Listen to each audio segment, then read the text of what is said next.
Programme Kashmir منظرنامہ میں ایک مرتبہ پھر سے آپ کو خوش آمدید کہیں گے. پروگرام کشمیر منظرنامہ پیش کیا جا رہا ہے radio Pakistan Azad Kashmir Tararkhal short wave 7265 سے. میں ہوں آپ کا میزبان عمر شبیر گھمن اور یہ پروگرام آپ کے لیے ترتیب دیا ہے پروڈیوسر انعام سومرو نے.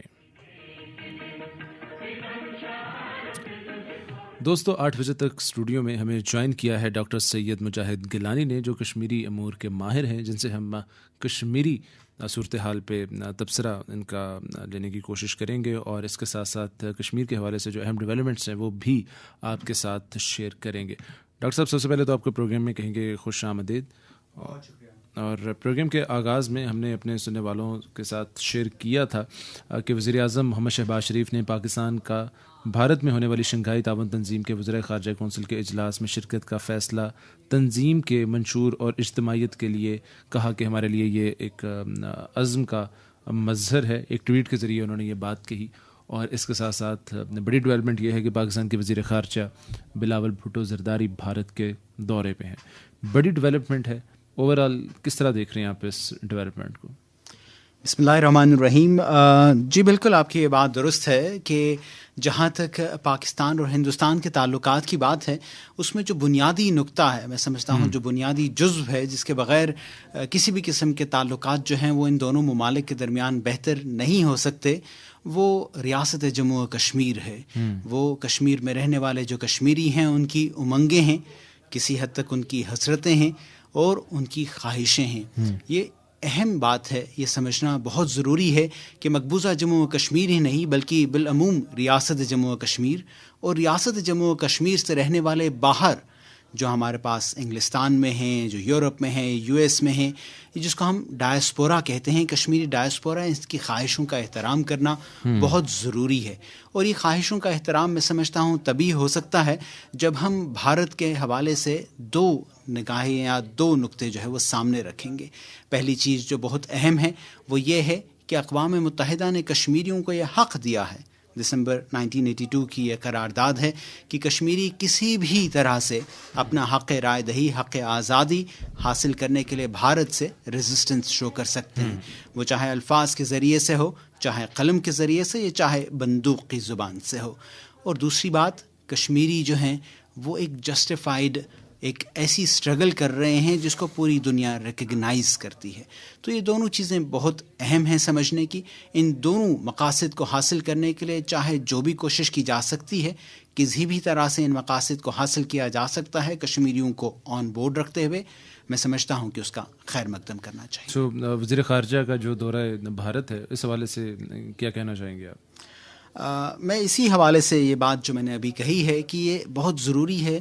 کہ جو بھی ان مقاصد کو حاصل کرنے کے لیے سٹیپس لیے جاتے ہیں، جو بھی ان مقاصد کو حاصل کرنے کے لیے قدم اٹھائے جائیں گے، وہ بہت اہم سٹیپس ہیں. میں بلکہ وزیر خارجہ بلاول بھٹو نے پچھلے ہی دنوں کچھ عرصہ پہلے جو ایک بین الاقوامی فورم کے اوپر بات کی تھی اور انہوں نے وہاں باضابطہ مودی کو بچر آف گجرات کا جو ہے لقب دیا تھا. میں سمجھتا ہوں کہ فارن آفس کی طرف سے بالعموم اور وزیر خارجہ یعنی پاکستان کا وزیر خارجہ اس قدر ببانگ دہل ایک انٹرنیشنل فورم پہ یہ کہہ رہا ہے کہ نریندر مودی بچر آف گجرات ہے. یہ وہ کچھ الفاظ ہیں جو کشمیریوں کے جذبات کی ترجمانی کرتے ہیں. تو میں سمجھتا ہوں کہ ابھی بھی بلاول بھٹو صاحب جہاں پہ بھی جائیں گے، جہاں پہ بھی بات ہوگی، جو بھی ان کو فورم ملے گا، وہاں پہ کشمیریوں کی ترجمانی بہتر طریقے سے. جی بالکل، آپ کی بات بالکل درست ہے. اس میں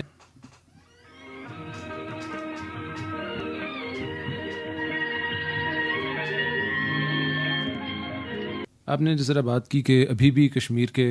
حالات اس طرح کے ہیں کہ آئے روز وہاں سے شہادتوں کی خبر آتی ہے. تو ایک اب خبر اسی طرح سے ہے، افسوسناک خبر ہے، لیکن اپنے سننے والوں کے ساتھ شیئر کرتے ہیں کہ بھارت کے غیر قانونی زیر قبضہ جموں کشمیر میں بھارتی فوجیوں نے اپنی ریاستی دہشت گردی کی تازہ کارروائی کے دوران آج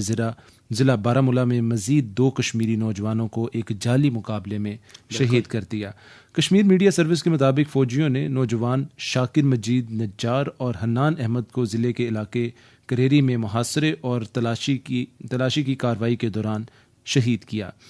آخری اطلاعات آنے تک بھارتی فوج کا آپریشن ابھی بھی جاری تھا. مقامی لوگوں نے ذرائع ابلاغ کے نمائندوں سے بات کرتے ہوئے کہا ہے کہ شوپیاں ضلع سے تعلق رکھنے والے نوجوان کو فوجیوں نے ایک فرضی مقابلے میں شہید کیا۔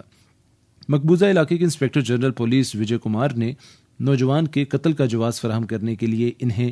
عسکریت پسند قرار دیا ہے۔ ان تازہ شہادتوں سے گزشتہ روز سے مقبوضہ علاقے میں شہید ہونے والے نوجوانوں کی تعداد 4 ہو گئی ہے۔ بھارتی فوجیوں نے گزشتہ روز ضلع کپواڑہ کے علاقے میں اسی طرح کی کارروائی کے دوران 2 نوجوانوں کو شہید کر دیا تھا۔ ایک ہی اسکرپٹ ہے، ایک ہی سین ہے جو بار بار ہر روز دہرایا جاتا ہے۔ وہاں پہ رہنے والے جو معصوم کشمیری ہیں ان کو شہید کیا جاتا ہے اور بعد میں کہا جاتا ہے کہ یہ عسکریت پسند ہے، ان کا تعلق جو ہے وہ کسی دہشت گرد جماعت سے ہے۔ آپ کو لگتا نہیں ہے کہ مطلب یہ ایک کتنی دیر تک ایسے چلے گا، کتنی دیر تک انہی چیزوں کو بھارت کی جانب سے دہرایا جائے گا، اور ان پہ عالمی اداروں کی جو خاموشی ہے وہ کتنی شرمناک ہے؟ دیکھیے، بھارت کا جو یہ ڈیزائن ہے یہ نیا نہیں ہے، بالکل جس طرح آپ نے بھی یہ بات فرمائی ہے، لیکن ہر دفعہ یہ ایک ڈفرینٹ پیکیج کے اندر دنیا کو بیچا جاتا ہے۔ ابھی جس طرح سے آپ نے آئی جی پی کی بات کی ہے، وجے کمار کی بات کی ہے، تو وہ انہی نوجوانوں کو جنہیں فیک انکاؤنٹرز کے اندر شہید کیا گیا، ان کو دہشت گرد لیبل کرتے ہوئے ایک خبر انہوں نے چلا دی ہے جی۔ لیکن اس سے پہلے اگر ہم گزشتہ 10 سال کا احاطہ کرتے ہیں تو ہمیں نظر آتا ہے کہ کئی دفعہ مقبوضہ جموں و کشمیر کی جیلوں کے اندر بھی اس طرح سے کشمیریوں کو شہید کیا گیا ہے۔ کبھی یہ کہہ دیا جاتا ہے کہ یہ تو کووڈ-19 تھا، ہم نے آخری وقت میں انہیں ہسپتال لے لیا لیکن یہ جانبر نہ ہو سکے۔ کبھی یہ کہا جاتا ہے کہ یہ ہمارا قصور نہیں، یہ تو ساتھ میں چونکہ جیل ہے، ہندوستانی جیل ہے، وہاں پہ ہندوستانی قیدی بھی موجود ہوتے ہیں، تو ان کا سو کالڈ جذبہ حب الوطنی جاگ اٹھا تھا، انہیں کشمیری دیش دروہی لگتے ہیں، تو وہاں پہ ان کو مارا جاتا ہے، پیٹا جاتا ہے، کئی دفعہ ان کے بازو یا ٹانگیں توڑ دی جاتی ہیں۔ یہ بھی سنا گیا ہے، اس طرح کی بھی خبریں چلی ہیں کہ کئی دفعہ کشمیری جو ہے انہیں کسی نہ کسی صورت میں کہا جاتا ہے کہ یہ مینٹلی کمپرومائزڈ ہے، یہ دماغی توازن درست نہیں تھا، اس وجہ سے اس کو مار دیا گیا۔ کئی دفعہ ایسا بھی ہوتا ہے کہ کشمیری نوجوان وہ بالکل ٹھیک ٹھاک حالت میں ہے، اس کو اچانک پیلٹ گنوں کا نشانہ بنا دیا جاتا ہے اور اس کے بعد ایمبولنس کے ذریعے سے وہ ہسپتال تک بھی نہیں پہنچ پاتا۔ کئی دفعہ یہ بھی دیکھا گیا ہے کہ کشمیری نوجوان جو کہ اسکول، کالجز یا یونیورسٹیز کے طالب علم ہوتے ہیں، وہاں پہ وہ واٹس ایپ اسٹیٹس لگا لیتے ہیں یا پاکستان کی جیت کی خوشی منانے کے لیے کہیں سڑکوں پہ آ کے پٹاخے پھوڑتے ہیں، تو پھر ایسے نوجوانوں کو جیلوں کے اندر بند کر دیا جاتا ہے۔ یہ تمام کے تمام پیکیجز ہیں جو وہاں کی پولیس، وہاں کی CRPF یا وہاں کی جو اتھارٹیز ہیں وہ عام میڈیا کو بیچنے کے لیے تیار رکھتی ہیں۔ اس تمام کے تمام کو اگر ہم ڈی مسٹیفائی کرتے ہیں تو ایک حقیقت ہمیں بہت کلیئرلی نظر آتی ہے، وہ یہ کہ ہندوستان سے آزادی ہر کشمیری کا نہ صرف موقف ہے بلکہ وہ اس کے لیے کسی نہ کسی صورت میں جدوجہد جاری رکھتا ہے۔ وہ جدوجہد الفاظ سے ہو، وہ جدوجہد کسی بھی صورت میں موجود ہو، جس طرح آپ نے ابھی نیوز میں پڑھا، ہر کشمیری کا یہ مقصد۔ اگلی خبر اپنے سننے والوں کے ساتھ شیئر کریں اور آپ کو بتائیں کہ امریکی میڈیا کے لیے لکھنے والے بھارتی صحافی رانا ایوب نے جنرل اسمبلی میں یونیسکو کے زیر اہتمام ایک تقریب سے خطاب کرتے ہوئے عالمی برادری کی توجہ بھارتی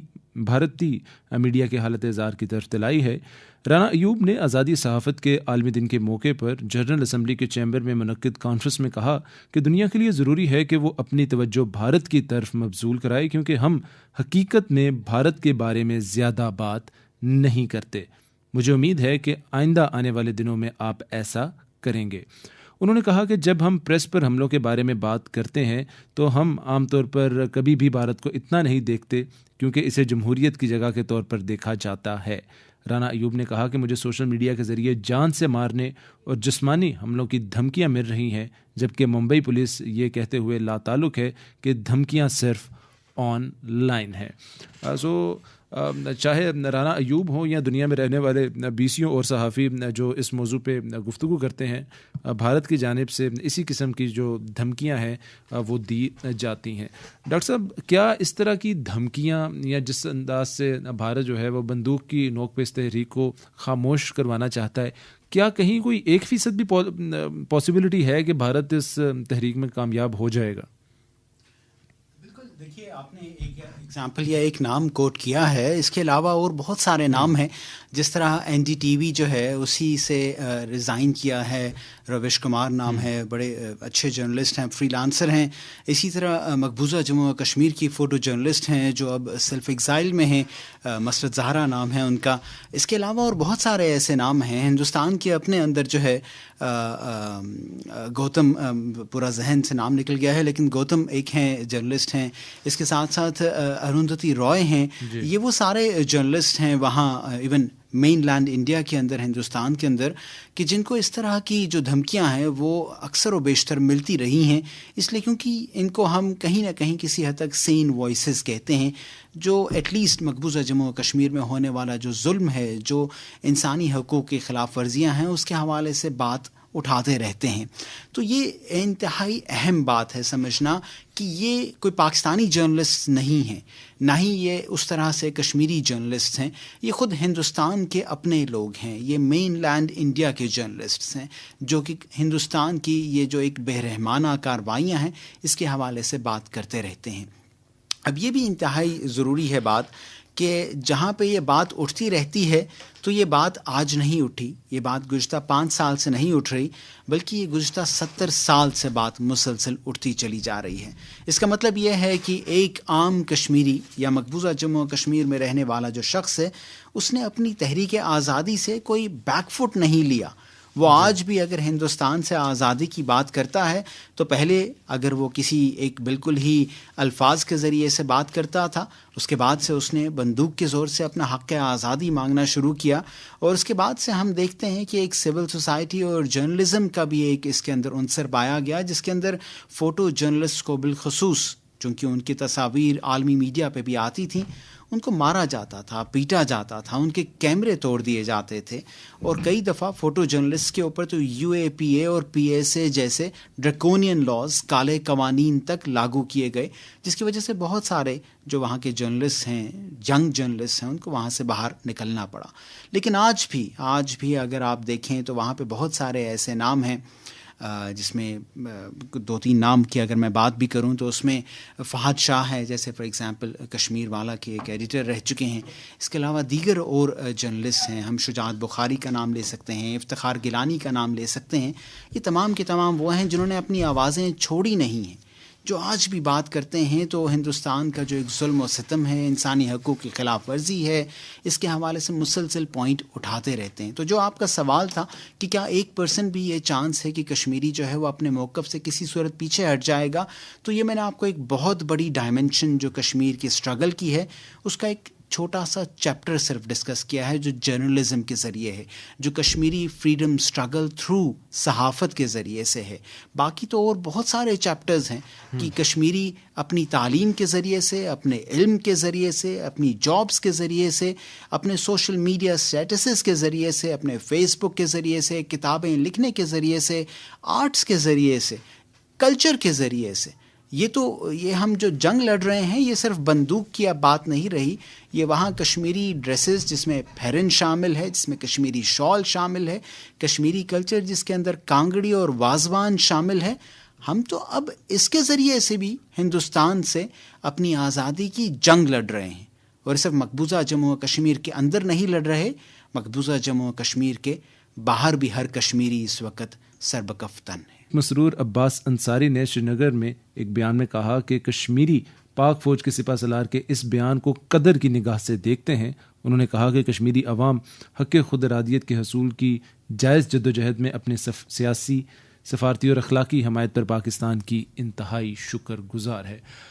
اچھا ڈاکٹر صاحب، جب اس طرح کے بیانات پاکستان کی جانب سے سامنے آتے ہیں، پاک فوج کے سربراہ کی جانب سے اتنے واضح میسیجز جو ہیں وہ بھارت کو دیے جاتے ہیں، تو وہاں کے رہنے والے جو کشمیری رہائشی ہیں ان کو کیا محسوس ہوتا ہوگا، ان کے احساسات کیا ہوتے ہوں گے؟ دیکھیے، جنرل عاصم منیر کے علاوہ ابھی ریسنٹلی جو D G I S P R ہیں، اگر آپ ان کا مقبوضہ جموں و کشمیر کے حوالے سے بیان سنیں تو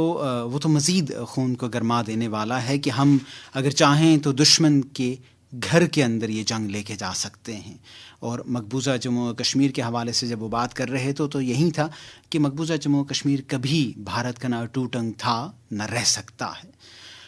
یہ ایسے الفاظ، یہ ایسے بیانات جب ہمارے آرمڈ فورسز کی طرف سے، اور بالخصوص میں کہتا ہوں سپریم موسٹ لیول سے جب یہ اس طرح کی باتیں آتی ہیں تو یقینی طور پہ ایک جو رشتہ ہے، جو ایک کشمیری کا اور ایک پاکستانی کا رشتہ ہے، وہ رشتہ مزید مضبوط تر ہوتا چلا جاتا ہے. ہمارے بیچ میں ایک غیر انسانی لکیر کھینچ دی گئی ہے. وہ لکیر جو ہمیں سو کال اس دنیا میں جدا کرتی ہے، لیکن ہمارے جو دل ہیں ایک کشمیری اور پاکستانیوں کے، وہ آپس میں جڑے ہوئے ہیں. اور جب آپ کو یہ اپنائیت ملتی ہے نا، آپ کو اندازہ ہوتا ہے کہ یہ پاکستانی اور پھر پاکستانی آرمی، اس پاکستانی آرمی جس سے کہ ہر مقبوضہ جموں و کشمیر کے رہنے والے کو ایک بہت بہت گہری امید ہے. تو یہ وہ تمام بیانات ہیں. اور پھر آرمڈ فورسز کے چیف کی طرف سے، DG ISPR کی طرف سے بیانات آئیں تو یقینی طور پہ وہاں رہنے والا مقبوضہ جموں و کشمیر میں جو ایک شخص ہے، وہ سید علی گیلانی کے اس سلوگن پہ، اس نعرے پہ کہ ہم پاکستانی ہیں، یہ پاکستان ہمارا ہے، اس کے اوپر مزید مصمم انداز سے کھڑا ہو جاتا ہے.